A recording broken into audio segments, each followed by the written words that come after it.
ನಮಸ್ತೆ ಮಕ್ಕಳೇ, 4ನೇ ತರಗತಿಯ ಕಲೆಗಳ ನಾಡು ಎನ್ನುವಂತಹ ಪಾಠಭಾಗದಲ್ಲಿ ವಿವಿಧ ರೀತಿಯ ಕಲಾ ಪ್ರಕಾರಗಳ ಬಗ್ಗೆ, ವಿವಿಧ ರೀತಿಯ ಹಬ್ಬಗಳ ಆಚರಣೆಗಳ ಬಗ್ಗೆ ನೋಡ್ತಾ ಇದ್ದೆವು.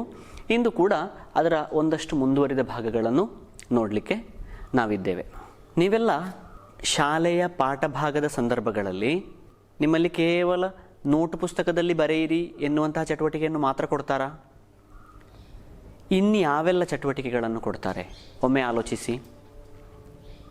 ನಮ್ಮ ತರಗತಿ ಚಟುವಟಿಕೆಯ ಸಂದರ್ಭಗಳಲ್ಲಿ ನಮಗೆ ಯಾವೆಲ್ಲ ರೀತಿಯ ಚಟುವಟಿಕೆಗಳನ್ನು ಕೊಡ್ತಾರೆ? ಒಮ್ಮೆ ಯೋಚಿಸಿ. ಬರವಣಿಗೆ ಮಾತ್ರವಾ? ಅಲ್ಲ, ಕೆಲವರಿಗೆ ಗೊತ್ತಾಯಿತು, ಏನು ಹಾಡು ಹಾಡಲಿಕ್ಕೆ ಹೇಳ್ತಾರೆ, ಹಾಗೆ ಚಿತ್ರ ಮಾಡಲಿಕ್ಕೆ ಹೇಳ್ತಾರೆ, ಇನ್ನು ಅಭಿನಯ ಮಾಡಲಿಕ್ಕೆ ಹೇಳ್ತಾರೆ ಅಲ್ವಾ? ಹಾಗಿದ್ರೆ ತರಗತಿಗಳಲ್ಲಿ ಕೇವಲ ನೋಟು ಪುಸ್ತಕದಲ್ಲಿ ಬರವಣಿಗೆ ಮಾತ್ರ ಅಲ್ಲ, ಬರೆಯುವುದು ಮಾತ್ರ ಅಲ್ಲ, ಬದಲಾಗಿ ಅಭಿನಯ, ನಾಟಕ ಮತ್ತು ಹಾಡುಗಾರಿಕೆ ಮತ್ತು ಚಿತ್ರರಚನೆ ಇನ್ನಿತರ ಅವಕಾಶಗಳು ಸಿಕ್ಕಿದಂತಹ ವಿದ್ಯಾರ್ಥಿಗಳು ಇರಬಹುದು ಅಲ್ವಾ? ಈಗ ನಿಮಗೆ ನೀವು ಮಾಡಿದಂತಹ ಕೆಲವು ಇನ್ನಿತರ ಚಟುವಟಿಕೆಗಳು ಕೂಡ ಗೊತ್ತಾಗಿರಬಹುದು. ಹಾಗಾದರೆ ಚಿತ್ರರಚನೆಯೂ ಕೂಡ ಒಂದು ಕಲಿಕೆ ಅಲ್ವಾ? ಚಿತ್ರರಚನೆಯೂ ಕೂಡ ಕಲಿಕೆಯ ಒಂದು ಭಾಗ. ನಿಮ್ಮಲ್ಲಿಯೇ ಕೆಲವರಿಗೆ ಚಿತ್ರರಚನೆಯಲ್ಲಿ ತುಂಬ ಆಸಕ್ತಿ ಇರುತ್ತದೆ. ಯಾವೆಲ್ಲ ರೀತಿಯ ಚಿತ್ರಗಳನ್ನು ಬಿಡಿಸ್ತೀರಿ? ಹೌದು, ನಾವು ಸಾಮಾನ್ಯವಾಗಿ ಹಕ್ಕಿಗಳ ಚಿತ್ರಗಳನ್ನು ಬಿಡಿಸ್ತೇವೆ, ಪರಿಸರದ ಚಿತ್ರಗಳನ್ನು ಬಿಡಿಸ್ತೇವೆ, ಸಣ್ಣ ತರಗತಿಗಳಲ್ಲಿ ಮನೆಯ ಚಿತ್ರಗಳನ್ನು ಬಿಡಿಸಿದ್ದೇವೆ, ಸಣ್ಣ ಸಣ್ಣ ಪ್ರಾಣಿಗಳ ಚಿತ್ರವನ್ನು ಬಿಡಿಸಿದ್ದೇವೆ ಅಲ್ವಾ? ಹಾಗಾದರೆ ಚಿತ್ರರಚನೆ ಹೇಗಿರ್ತದೆ? ನಾವು ನೋಡಿದಂತಹ ವಸ್ತುಗಳ ಚಿತ್ರಗಳಾಗಿರ್ತದೆ, ಅಥವಾ ನೋಡಿದಂತಹ ಜೀವಿಗಳ, ವಸ್ತುಗಳ ಅಥವಾ ಇನ್ನಿತರ ದೃಶ್ಯಗಳು, ಕಟ್ಟಡಗಳಾಗಿರ್ಬೋದು, ಇಂತಹ ದೃಶ್ಯಗಳ ಚಿತ್ರಗಳಾಗಿರ್ತವೆ ರಚಿಸುವಂಥದ್ದು ಅಲ್ವಾ? ನಿಮ್ಮಲ್ಲಿ ಕೆಲವರಿಗೆ ಹೇಗೆ ಚಿತ್ರದಲ್ಲಿ ಆಸಕ್ತಿ ಇದೆಯೋ ಅಂತಹ ಆಸಕ್ತಿ ಇರುವಂತಹ, ಹೆಸರು ಗಳಿಸಿದಂತಹ ವ್ಯಕ್ತಿ ಒಬ್ಬರಿದ್ದಾರೆ. ಅವರ ಬಗ್ಗೆ ನಾವು ತಿಳ್ಕೊಳ್ಳೇಬೇಕು ಅಲ್ವಾ? ಕೆಲವು ಕ್ಷೇತ್ರಗಳಲ್ಲಿ, ಹೀಗೆ ಆಸಕ್ತಿ ಇರುವಂತಹ ಕ್ಷೇತ್ರಗಳಲ್ಲಿ ತುಂಬ ಮುಂದುವರಿಯುತ್ತಾ ಬೇರೆ ಬೇರೆ ರೀತಿಯ ಸಾಧನೆಗಳನ್ನು ಮಾಡ್ತಾ ವಿಶ್ವ ಪ್ರಸಿದ್ಧರಾಗ್ತಾರೆ. ಇಡೀ ಪ್ರಪಂಚದಲ್ಲಿಯೇ ಅವರು ಪ್ರಸಿದ್ಧರಾಗ್ತಾರೆ. ಹಾಗಿದ್ರೆ ಅಂತಹ ಒಬ್ಬ ವ್ಯಕ್ತಿಯ ಬಗ್ಗೆ ನಾವು ತಿಳಿದುಕೊಳ್ಳೋಣ. ನಮ್ಮ ನೀಲಿನ ಕೂಡ ಅವಳ ಶಾಲೆಯ ಸಮೀಪದಲ್ಲಿ ಆಯೋಜಿಸಿರುವಂತಹ ಒಂದು ಚಿತ್ರ ಪ್ರದರ್ಶನಕ್ಕೆ ಹೋಗ್ತಾಳೆ. ಅಲ್ಲಿ ಕಂಡಂತಹ ಚಿತ್ರಗಳು ಯಾವುವು? ಒಮ್ಮೆ ನೋಡಿ.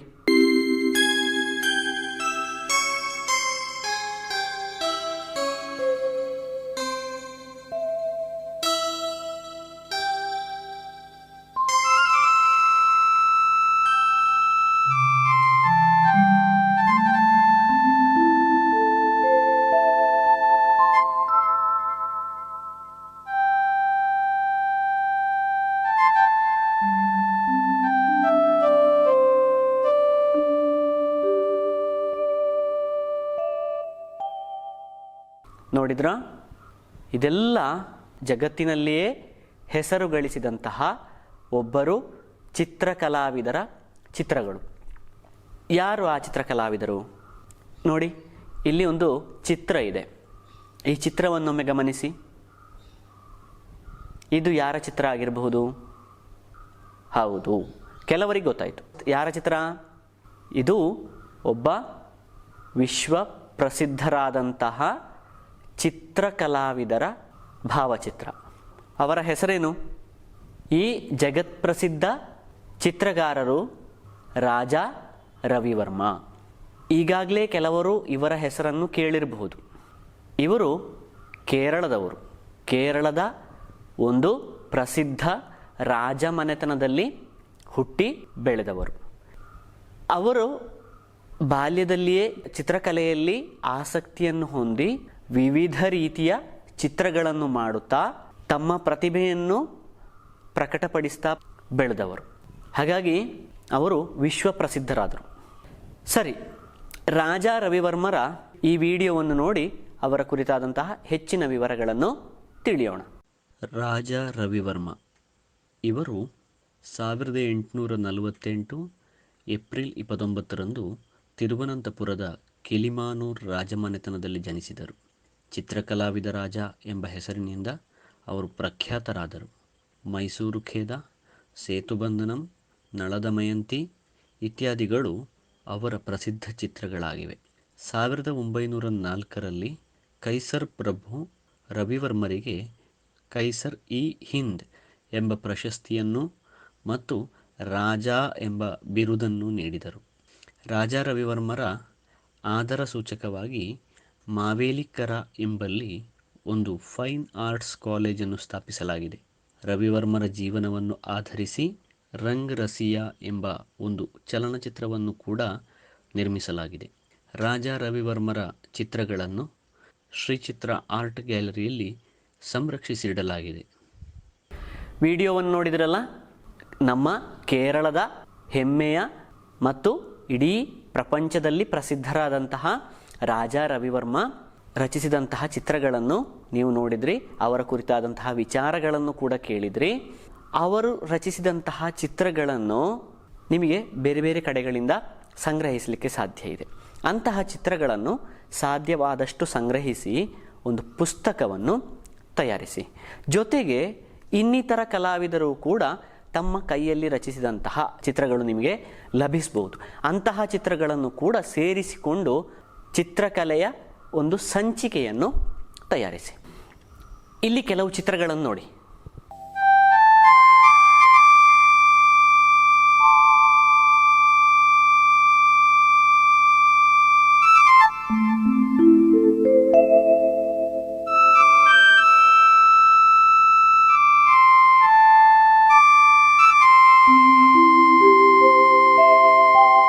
ನೋಡಿದ್ರಾ? ಇವುಗಳು ಚಿತ್ರಗಳಲ್ಲವೇ? ಹೌದು. ಹಾಗಿದ್ರೆ ಈ ಚಿತ್ರಗಳು ನಾವು ಈಗಾಗಲೇ ಚರ್ಚಿಸಿದಂತಹ ಚಿತ್ರಗಳ ಅದೇ ಥರವಾ? ಅಲ್ಲ ಅಲ್ವಾ? ಏನೋ ವ್ಯತ್ಯಾಸಗಳಿವೆ. ಪೆನ್ ಹಿಡ್ಕೊಂಡು ಅಥವಾ ಪೆನ್ಸಿಲ್ ಹಿಡ್ಕೊಂಡು ಮಾಡುವಂಥ ಚಿತ್ರ ಅಲ್ಲ, ಬೇರೆ ಏನನ್ನೋ ಉಪಯೋಗಿಸಿಕೊಂಡು ಮಾಡ್ತಾ ಇದ್ದಾರೆ. ಏನು? ಹೌದು, ನೆಲದಲ್ಲಿ ಬೇರೆ ಬೇರೆ ಬಣ್ಣದ ಹುಡಿಗಳನ್ನು ಉಪಯೋಗಿಸಿಕೊಂಡು ಚಿತ್ರರಚನೆಯನ್ನು ಮಾಡ್ತಾ ಇದ್ದಾರೆ. ಇದು ಕೂಡ ಚಿತ್ರಕಲೆಯ ಇನ್ನೊಂದು ವಿಭಾಗ. ನಾವೀಗ ಚಿತ್ರಕಲೆ ಎನ್ನುವುದನ್ನು ನೋಡಿದೆವು. ಇವುಗಳಲ್ಲಿ 2 ವಿಧಗಳಿವೆ. ನೀವು ಬೇರೆ ಬೇರೆ ಕಡೆಗಳಲ್ಲಿ ಕೆಲವು ಮೂರ್ತಿಗಳನ್ನು ನೋಡಿರಬಹುದು ಅಲ್ವಾ? ಕೆಲವರು ದೇವಸ್ಥಾನಗಳಲ್ಲಿ ಕೆಲವು ಮೂರ್ತಿಗಳನ್ನು ನೋಡಿರಬಹುದು. ಕೆಲವರು ಇನ್ನಿತರ ಪ್ರವಾಸಿ ಕೇಂದ್ರಗಳಲ್ಲಿ ಬೇರೆ ಬೇರೆ ರೀತಿಯ ಆಕೃತಿಗಳನ್ನು ನೋಡಿರಬಹುದು. ಕೆಲವು ಪ್ರವಾಸಿ ಕೇಂದ್ರಗಳಲ್ಲಿ ಕೆಲವು ಜೀವಿಗಳ ವಿಶೇಷ ಆಕೃತಿಗಳನ್ನು, ಈಗ ಉದಾಹರಣೆಗೆ ಡೈನೋಸರ್ನಂಥದ್ದು, ಮೊಸಳೆಯಂತಹ ಆಕರ್ಷಕವಾದಂತಹ ಜೀವಿಗಳ ಮೂರ್ತಿಗಳನ್ನು ನೋಡಿರಬಹುದು. ಅವುಗಳಿಗೆ ನಾವು ಏನು ಅಂತ ಕರೀತೇವೆ? ಅವುಗಳನ್ನು ಶಿಲ್ಪಕಲೆ ಅಂತ ಹೇಳ್ತೇವೆ. ಇಂತಹ ಒಂದು ಕಲೆಯಲ್ಲಿ 2 ಪ್ರಧಾನ ವಿಭಾಗಗಳಿವೆ. ಒಂದು ಚಿತ್ರಕಲೆ, ಇನ್ನೊಂದು ಶಿಲ್ಪಕಲೆ. ಚಿತ್ರಕಲೆ ಅಂದರೆ ಒಂದು ಸಮತಲದಲ್ಲಿ ಬಿಡಿಸುವಂತಹ ಚಿತ್ರ, ಇನ್ನೊಂದು ನಾವು ಈಗಾಗಲೇ ಹೇಳಿದ ಹಾಗೆ ಬೇರೆ ಬೇರೆ ಬಣ್ಣದ ಹುಡಿಗಳನ್ನು ಉಪಯೋಗಿಸಿಕೊಂಡು ನೆಲದಲ್ಲಿ ರಚಿಸುವಂತಹ, ಒಂದು ಸಮತಲದಲ್ಲಿ ರಚಿಸುವಂತಹ ಚಿತ್ರಗಳು. ಅದೇ ರೀತಿ ಶಿಲ್ಪಕಲೆ ಅಂದ್ರೇನು? ಶಿಲ್ಪಕಲೆಗಳನ್ನು ಯಾವೆಲ್ಲ ರೀತಿಯಲ್ಲಿ ಮಾಡ್ತಾರೆ? ಕಲ್ಲುಗಳನ್ನು ಕೆತ್ತಿ ಶಿಲ್ಪಗಳನ್ನು ತಯಾರಿಸ್ತಾರೆ, ಅಥವಾ ಮರಗಳನ್ನು ಕೆತ್ತಿಯೂ ಕೂಡ ಬೇರೆ ಬೇರೆ ಆಕಾರದ ಶಿಲ್ಪಗಳನ್ನು ತಯಾರಿಸ್ತಾರೆ. ಈಗೀಗ ಬೇರೆ ಬೇರೆ ರೀತಿಯ ಆಧುನಿಕ ವ್ಯವಸ್ಥೆಗಳನ್ನು ಉಪಯೋಗಿಸಿಕೊಂಡು, ರಾಸಾಯನಿಕ ವಸ್ತುಗಳನ್ನು ಉಪಯೋಗಿಸಿಕೊಂಡು ಕೂಡ ಕೆಲವು ಶಿಲ್ಪಗಳನ್ನು, ಆಕೃತಿಗಳನ್ನು ತಯಾರಿಸ್ತೇವೆ. ಮನೆಯನ್ನು ಅಂದಗೊಳಿಸಲಿಕ್ಕಿರುವಂತಹ ಆಕೃತಿಗಳನ್ನು ಕೂಡ ತಯಾರಿಸ್ತೇವೆ. ಆದರೆ ಶಿಲ್ಪಕಲೆ ಎನ್ನುವಂಥದ್ದು ಮೂಲತಃ ಮರದಿಂದ ಅಥವಾ ಕಲ್ಲಿನಿಂದ ಕೆತ್ತಿ ರಚಿಸಿದಂತಹ ಶಿಲ್ಪಗಳಾಗಿರ್ತವೆ. ಇದು ಶಿಲ್ಪಕಲೆ ಎಂಬುದಾಗಿ ಕರೆಯಲ್ಪಡ್ತದೆ. ಇನ್ನೊಂದಷ್ಟು ವಿಚಾರಗಳ ಬಗ್ಗೆ ತಿಳಿಯೋಣ. ನಾವು ಈಗಾಗಲೇ ಹೇಳಿದ ಹಾಗೆ ನಾವು ತರಗತಿಯಲ್ಲಿ ಚಿತ್ರಗಳನ್ನು ರಚಿಸ್ತೇವೆ, ಹಾಡುಗಳನ್ನು ಹಾಡ್ತೇವೆ, ನಾಟಕಗಳನ್ನು ಮಾಡ್ತೇವೆ, ಅಭಿನಯವನ್ನು ಮಾಡ್ತೇವೆ, ಅಭಿನಯ ಗೀತೆಗಳನ್ನು ಹಾಡ್ತೇವೆ. ಹೀಗೆ ಬೇರೆ ಬೇರೆ ಚಟುವಟಿಕೆಗಳಿವೆ. ಅದೇ ರೀತಿಯಲ್ಲಿ ನಾವು ಕಲೋತ್ಸವಗಳು ನಡೆಯುವ ಸಂದರ್ಭದಲ್ಲಿ ಬೇರೆ ಬೇರೆ ರೀತಿಯ ಹಾಡುಗಳನ್ನು ಹಾಡ್ತೇವೆ. ಯಾವೆಲ್ಲ ರೀತಿಯ ಹಾಡುಗಳನ್ನು ಹಾಡ್ತೇವೆ ಒಮ್ಮೆ ಹೇಳಿ ನೋಡೋಣ. ಯಾವೆಲ್ಲ ರೀತಿಯ ಹಾಡುಗಳನ್ನು ಹಾಡ್ತೇವೆ? ಹೌದು, ಭಾವಗೀತೆಗಳನ್ನು ಹಾಡ್ತೇವೆ, ಲಘು ಸಂಗೀತ ಹಾಡುಗಳನ್ನು ಹಾಡ್ತೇವೆ. ಹಾಗೆ ಕೆಲವರು ಶಾಸ್ತ್ರೀಯ ಸಂಗೀತವನ್ನು ಕೂಡ ಹಾಡ್ತಾರೆ. ಇನ್ನು ಕೆಲವರು ಜನಪದ ಗೀತೆಗಳನ್ನು ಹಾಡ್ತಾರೆ. ಗುಂಪು ಗುಂಪಾಗಿ ನಿಂತು ಹಾಡುವಂತಹ ಸಮೂಹ ಗೀತೆಗಳನ್ನು ಕೂಡ ನಾವು ಹಾಡ್ತೇವೆ. ದೇಶಭಕ್ತಿ ಗೀತೆಗಳನ್ನು ಹಾಡ್ತೇವೆ. ಹೀಗೆ ಹಾಡುಗಾರಿಕೆಯಲ್ಲಿಯೇ ಬೇರೆ ಬೇರೆ ರೀತಿಯ ಹಾಡುಗಳು ಇವೆ. ಇದೆಲ್ಲ ನಿಮಗೆ ಪರಿಚಿತವಾಗಿರುವಂಥ ಹಾಡು. ಇದರಲ್ಲಿ ಒಂದು ಶಾಸ್ತ್ರೀಯ ಸಂಗೀತ ಅಲ್ವಾ? ಇದು ಕೂಡ ಒಂದು ಹಾಡಿನ ಒಂದು ವಿಭಾಗ. ಈ ಕ್ಷೇತ್ರದಲ್ಲಿಯೂ ಕೂಡ ತುಂಬ ಸಾಧನೆಯನ್ನು ಮಾಡಿ ಹೆಸರು ಗಳಿಸಿದಂತಹ ಅನೇಕರಿದ್ದಾರೆ. ಕೇರಳದಲ್ಲಿಯೂ ಕೂಡ ಮಹಾನ್ ಸಾಧನೆ ಮಾಡಿದಂತಹ ಒಬ್ಬ ವ್ಯಕ್ತಿ ಇದ್ದಾರೆ. ಅವರ ಹೆಸರೇನು? ಈ ಚಿತ್ರ ನೋಡಿ ಒಮ್ಮೆ. ಯಾರಿದು? ಹೌದು, ನೀವು ಹೇಳಿದ ಹಾಗೆಯೇ ಸಂಗೀತ ಕ್ಷೇತ್ರದಲ್ಲಿ ಮಹಾನ್ ಸಾಧನೆ ಮಾಡಿದಂತಹ ಸ್ವಾತಿ ತಿರುನಾಳ್. ಸ್ವಾತಿ ತಿರುನಾಳ್ ಅವರನ್ನು ಗರ್ಭಶ್ರೀಮಾನ್ ಎಂದು ಕೂಡ ಕರೆಯುತ್ತಾರೆ. ಯಾಕಾಗಿರಬಹುದು? ಅವರು ತನ್ನ ತಾಯಿಯ ಗರ್ಭದಲ್ಲಿರುವಾಗಲೇ ರಾಜ ಪದವಿಯನ್ನು ಪಡೆದುಕೊಂಡವರು. ಅಂದರೆ ಜನಿಸುವುದಕ್ಕಿಂತ ಮೊದಲೇ ಅವರು ರಾಜನ ಅಧಿಕಾರವನ್ನು ಪಡೆದುಕೊಂಡವರು ಎಂಬುದರಿಂದಾಗಿ ಅವರಿಗೆ ಈ ಹೆಸರು ಸಿಕ್ಕಿತು. ಇವರ ಕಾಲದಲ್ಲಿ ಕೇರಳದಲ್ಲಿ ಸಂಗೀತಕ್ಕೆ ಸಿಕ್ಕಿದಂತಹ ಪ್ರೋತ್ಸಾಹ ಅಪಾರ. ಸ್ವಾತಿ ತಿರುನಾಳ್ ಇವರು ಸಂಗೀತದ ಆರಾಧಕರಾಗಿದ್ದರು. ಜೊತೆಗೆ ಇವರು ಸಂಗೀತವನ್ನು ಕಲಿಯುವಂತಹ ಎಲ್ಲರನ್ನೂ ಕೂಡ ಪ್ರೋತ್ಸಾಹಿಸುವಂತಹ ಒಂದು ಸಂದರ್ಭ ಅದಾಯಿತು. ಹಾಗಾಗಿ ಅವರ ಆಡಳಿತಾವಧಿಯನ್ನು ಏನು ಹೇಳ್ತಾರೆ? ಕೇರಳೀಯ ಸಂಗೀತದ ವಸಂತ ಕಾಲ ಅಂತಲೂ ಕೂಡ ಕರೀತಾರೆ. ಹಾಗೆಯೇ ಇವರು ಅನೇಕ ಪುಸ್ತಕಗಳನ್ನು ಕೂಡ ಬರೆದರು. ಯಾವೆಲ್ಲ ಭಾಷೆಯಲ್ಲಿ? ಮಲಯಾಳಂ ಭಾಷೆಯಲ್ಲಿ ಮಾತ್ರ ಅಲ್ಲ, ಬೇರೆ ಬೇರೆ ಭಾಷೆಗಳಲ್ಲಿ ಇವರು ಪುಸ್ತಕಗಳನ್ನು ಬರೆದರು. ಯಾವುದು? ಮಲಯಾಳಂ, ಸಂಸ್ಕೃತ, ಹಿಂದಿ, ತೆಲುಗು, ಕನ್ನಡ, ತಮಿಳು ಇತ್ಯಾದಿ ಭಾಷೆಗಳಲ್ಲಿ ಸುಮಾರು 500ಕ್ಕೂ ಹೆಚ್ಚು ಪುಸ್ತಕಗಳನ್ನು ಬರೆದಿದ್ದಾರೆ. ಇಂತಹ ಮಹಾನ್ ಸಂಗೀತಜ್ಞರಾದಂತಹ ಸ್ವಾತಿ ತಿರುನಾಳ್ ಸಂಗೀತದಲ್ಲಿ ಅಪಾರ ಜ್ಞಾನವಿದ್ದಂತಹ ಏಕೈಕ ಮಹಾರಾಜ ಎಂಬಂತಹ ಹೆಸರನ್ನು ಕೂಡ ಪಡೆದಿದ್ದರು. ಸಂಗೀತಜ್ಞನಾದಂತಹ ಸ್ವಾತಿ ತಿರುನಾಳ್ ಅವರ ಕುರಿತು ಇನ್ನಷ್ಟು ವಿಚಾರಗಳನ್ನು ಈ ವಿಡಿಯೋದ ಮೂಲಕ ತಿಳಿಯೋಣ. ನೋಡಿ, ಈ ವಿಡಿಯೋವನ್ನೊಮ್ಮೆ ನೋಡಿ. ಸ್ವಾತಿ ತಿರುನಾಳ್ ಮಹಾರಾಜರ ಆಡಳಿತಾವಧಿಯನ್ನು ಆಧುನಿಕ ತಿರುವಾಂಕೂರಿನ ಸುವರ್ಣಕಾಲ ಎಂದು ಕರೆಯಲಾಗುತ್ತದೆ. ಸ್ವಾತಿ ತಿರುನಾಳ್ ಸಂಗೀತಜ್ಞನಾದ ಮಹಾರಾಜ ಎಂದು ಕರೆಯಲ್ಪಟ್ಟರು. ಸಂಗೀತ ಸಾಮ್ರಾಜ್ಯದ ಏಕೈಕ ಮಹಾರಾಜ ಎಂದು ಕೂಡ ಇವರನ್ನು ಕರೆಯುತ್ತಿದ್ದರು. ಇವರು ಭಕ್ತಿಮಂಜರಿ, ಶ್ರೀ ಪದ್ಮನಾಭ ಶತಕಂ, ಕುಚೇಲೋಪಾಖ್ಯಾನಂ ಎಂಬಿತ್ಯಾದಿ ಕೃತಿಗಳನ್ನು ರಚಿಸಿದ್ದಾರೆ. ಅಂತರಿಕ್ಷ ನಿರೀಕ್ಷಣಾ ಕೇಂದ್ರಗಳಂತಹ ಆಧುನಿಕ ವಿಚಾರಗಳು ಇವರ ಕಾಲದಲ್ಲಿ ಸ್ಥಾಪಿತಗೊಂಡವು. ಇಂದು ಕಾಣುವಂತಹ ಮೋಹಿನಿಯಾಟ್ಟಂ ವೇಷಭೂಷಣಗಳನ್ನು ಆವಿಷ್ಕರಿಸಿದವರು ಶ್ರೀ ಸ್ವಾತಿ ತಿರುನಾಳ್ ಆಗಿದ್ದಾರೆ.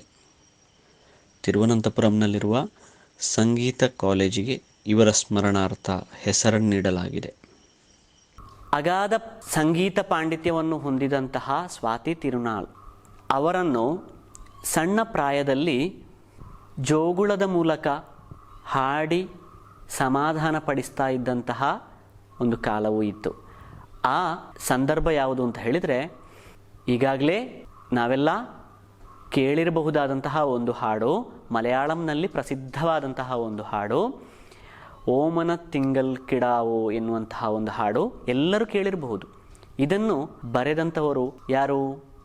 ಇರೈಮಾನ್ ತಂಬಿ ಎನ್ನುವಂತಹ ಇನ್ನೊಬ್ಬ ಸಂಗೀತಗಾರ. ನಾವು ಕೇಳಿರಬಹುದಲ್ಲ, ಜೋಗುಳ ಹಾಡು ಕೂಡ ಇನ್ನೊಂದು ಹಾಡಿನ ಪ್ರಕಾರ. ಜೋಗುಳ ಹಾಡು ಅಂದರೆ ಮಕ್ಕಳನ್ನು ಮಲಗಿಸುವಾಗ ಹಾಡುವಂತಹ ಹಾಡು. ನೀವು ಕೇಳಿರಬಹುದು, ಕನ್ನಡದಲ್ಲಿ ಅನೇಕ ಜೋಗುಳ ಹಾಡುಗಳನ್ನು ಕೇಳಿರಬಹುದಲ್ವಾ? ಅಂತಹದೇ ಅನೇಕ ಹಾಡುಗಳನ್ನು ಬರೆದಂತಹ ಮಹಾನ್ ವ್ಯಕ್ತಿ ಇರೈಮಾನ್ ತಂಬಿ. ಇರೈಮಾನ್ ತಂಬಿ ಜೋಗುಳ ಹಾಡುಗಳ ರಚನೆಕಾರರು ಮತ್ತು ಇವರು ಸ್ವಾತಿ ತಿರುನಾಳ್ ಅವರ ಸಮಕಾಲೀನರು. ಸಮಕಾಲೀನರು ಅಂದರೆ ಸ್ವಾತಿ ತಿರುನಾಳ್ ಅವರು ಬದುಕಿದ್ದಂತಹ ಸಮಯದಲ್ಲೇ ಬದುಕಿದ್ದವರು. ಇವರು ಕೆಲವು ಪ್ರಸಿದ್ಧವಾದಂತಹ ಪುಸ್ತಕಗಳನ್ನು ಕೂಡ ಬರೆದಿದ್ದಾರೆ. ಅದರಲ್ಲಿ ಕೀಚಕವಧಂ, ದಕ್ಷಯಾಗಂ, ಉತ್ತರಾ ಸ್ವಯಂವರಂ, ಹೀಗೆ ಅನೇಕ ಪುಸ್ತಕಗಳನ್ನು ಕೂಡ ಇವರು ಬರೆದಿದ್ದಾರೆ. ಹಾಗಾದರೆ ಇವರೂ ಕೂಡ ಕೇರಳದ ಸಾಹಿತ್ಯ ಹಾಗೂ ಸಂಗೀತ ಲೋಕಕ್ಕೆ ಅಪಾರವಾದಂತಹ ಕೊಡುಗೆಯನ್ನು ನೀಡಿದಂತಹ ಒಬ್ಬ ಮಹಾನ್ ವ್ಯಕ್ತಿಯಾಗಿದ್ದಾರೆ. ಇನ್ನು ನಮಗೂ ನಿಮಗೂ ಸಾಮಾನ್ಯವಾಗಿ ತಿಳಿದಿರುವಂತಹ ಒಂದು ಹಾಡು ಕೇಳಿ.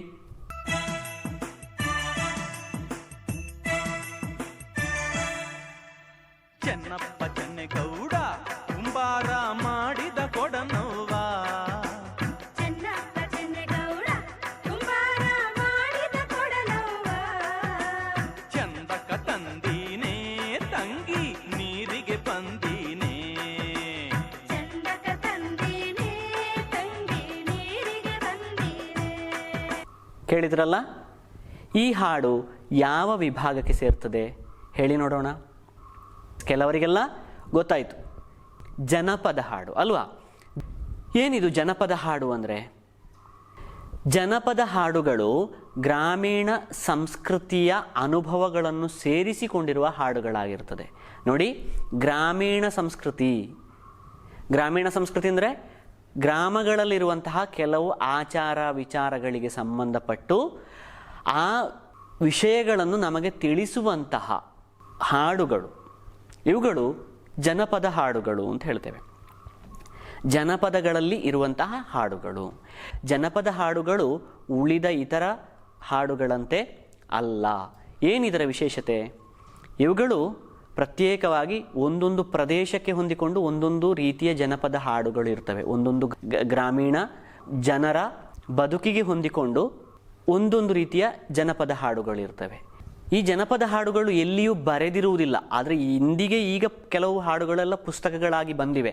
ಆದರೆ ಹಿಂದಿನ ಕಾಲದಲ್ಲಿ ಜನಪದ ಹಾಡುಗಳು ಹೇಗೆ ಒಂದು ತಲೆಮಾರಿನಿಂದ ಇನ್ನೊಂದು ತಲೆಮಾರಿಗೆ ಬಾಯ್ದೆರೆಯಾಗಿ ಹೇಳ್ತಾ ಇದ್ರು. ಬಾಯ್ದೆರೆಯಾಗಿ ಅಂದರೆ ಹೇಗೆ?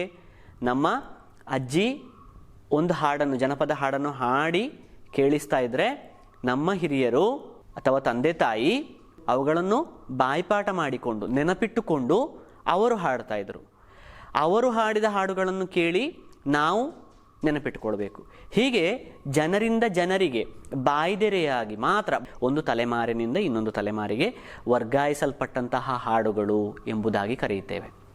ಹಾಗೆ ಇನ್ನು ಈ ಹಾಡುಗಳಿಗೆ ನಾನು ಈಗಾಗಲೇ ಹೇಳಿದ ಹಾಗೆ ಒಂದೊಂದು ಆಚರಣೆಗೆ ಸಂಬಂಧಿಸಿ ಒಂದೊಂದು ಜನಪದ ಹಾಡುಗಳು ಇರ್ತವೆ. ಇನ್ನು ಕೃಷಿಗೆ ಸಂಬಂಧಿಸಿ ಕೆಲವು ಹಾಡುಗಳಿರ್ತವೆ. ಇನ್ನು ಸಂಪ್ರದಾಯಗಳಿಗೆ ಸಂಬಂಧಿಸಿ ಕೆಲವು ಹಾಡುಗಳಿರ್ತವೆ. ಹಾಗೆಯೇ ಜೀವನ ರೀತಿಗೆ ಹೊಂದಿಕೊಂಡು ಕೆಲವು ಹಾಡುಗಳಿರ್ತವೆ. ಹೀಗಾಗಿ ಜನಪದ ಹಾಡುಗಳಲ್ಲಿಯೇ ಕೆಲವು ವಿಷಯಗಳಿಗೆ ಹೊಂದಿಕೊಂಡು ಬೇರೆ ಬೇರೆ ರೀತಿಯ ಜನಪದ ಹಾಡುಗಳು ಇವೆ. ಆ ಹಾಡುಗಳನ್ನು ಕೇಳಿದಾಗ ಇದು ಯಾವ ವಿಚಾರಕ್ಕೆ ಸಂಬಂಧಪಟ್ಟದ್ದು ಎಂಬುದಾಗಿ ತಿಳ್ಕೊಳ್ಳಿಕ್ಕೆ ಸಾಧ್ಯ. ಮತ್ತು ಈ ಹಾಡುಗಳು ರಚನೆಗೊಂಡ ಸಂದರ್ಭದಲ್ಲಿ ಅಂದಿನ ಜನಜೀವನ ಹೇಗಿತ್ತು ತಿಳ್ಕೊಳ್ಳಿಕ್ಕೆ ಸಾಧ್ಯ ಆಗ್ತದೆ. ಉದಾಹರಣೆಗೆ ಭಾಗ್ಯದ ಬಳೆಗಾರ ಎನ್ನುವಂತಹ ಹಾಡು ಇದೆ ನೋಡಿ. ಇಲ್ಲಿ ಬಳೆಗಾರನ ವ್ಯವಹಾರ ಮೊದಲು ಹೇಗಿತ್ತು ಅಂದರೆ ಹಿಂದಿನ ಕಾಲದಲ್ಲಿ ಬಳೆಗಳನ್ನು ಮಾರ್ತಾ ಬಳೆಗಾರ ಬೇರೆ ಬೇರೆ ಒಂದು ಮನೆಯಿಂದ ಇನ್ನೊಂದು ಮನೆಗೆ ಹೋಗ್ತಾ ಇದ್ದ. ಇಂದು ಅಂಗಡಿಗಳಿವೆ, ಆದರೆ ಅಂದು ಅಂಗಡಿಗಳಿಲ್ಲ. ಬಳೆಗಾರ ತಯಾರಿಸಿದಂತಹ ಬಳೆಗಳನ್ನು ಮನೆ ಮನೆಗಳಿಗೆ ಮಾರ್ತಾ ಹೋಗ್ತಾ ಇದ್ದ. ಆ ಸಂದರ್ಭಗಳಲ್ಲಿ ಯಾವ ರೀತಿಯಲ್ಲಿ ಜನರ ಜೀವನ ಇತ್ತು ಎಂಬುದಾಗಿ ಆ ಭಾಗ್ಯದ ಬಳೆಗಾರ ಹಾಡನ್ನು ನಮಗೆ ಕೇಳಿದರೆ ಗೊತ್ತಾಗ್ತದೆ. ಹಾಗೆ ಓಬೇಲೆ ಹಾಡನ್ನು ಇದಕ್ಕಿಂತ ಮೊದಲು ನೀವು ಕೇಳಿರಬಹುದು.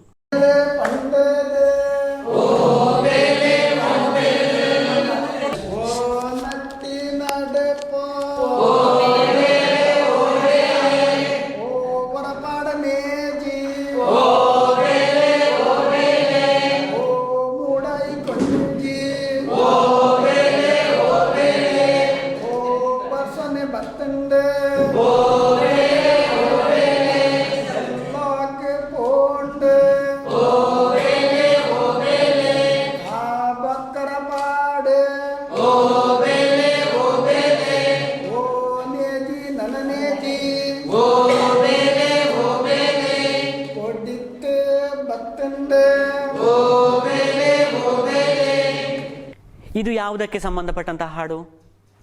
ಹೌದು, ಇದು ಕೃಷಿಯ ಸಂದರ್ಭದಲ್ಲಿ, ಕೃಷಿ ಕೆಲಸಗಳನ್ನು ಮಾಡುವ ಸಂದರ್ಭಗಳಲ್ಲಿ ಹಾಡುವಂತಹ ಹಾಡು. ಇನ್ನು ಕೆಲವು ಹಾಡುಗಳು ನಮ್ಮ ಕೆಲವು ಸಂಪ್ರದಾಯಗಳು, ಆಚರಣೆಗಳಿರುವಾಗ ಆ ಸಂದರ್ಭಗಳಲ್ಲಿ ಮಾತ್ರ ನಾವು ಅವುಗಳನ್ನು ಹಾಡ್ತೇವೆ. ಇನ್ನು ಕೆಲವು ಹಾಡುಗಳನ್ನು ವಿನೋದಕ್ಕಾಗಿ ಹಾಡ್ತೇವೆ. ಇನ್ನು ಕೆಲವು ಹಾಡುಗಳನ್ನು ನಾವು ಕೆಲವು ಕರಕುಶಲ ವಸ್ತುಗಳನ್ನು ತಯಾರಿಸುವಂತಹ ಸಂದರ್ಭಗಳಲ್ಲಿ ಕೂಡ ನಾವು ಹಾಡ್ತೇವೆ. ಇವುಗಳೆಲ್ಲವನ್ನು ಕೂಡ ಒಟ್ಟಾಗಿ ನಾವು ಜನಪದ ಹಾಡುಗಳು ಅಂತ ಹೇಳಿ ಕರೀತೇವೆ. ಇಲ್ಲೊಂದು ಹಾಡನ್ನು ಕೇಳಿ.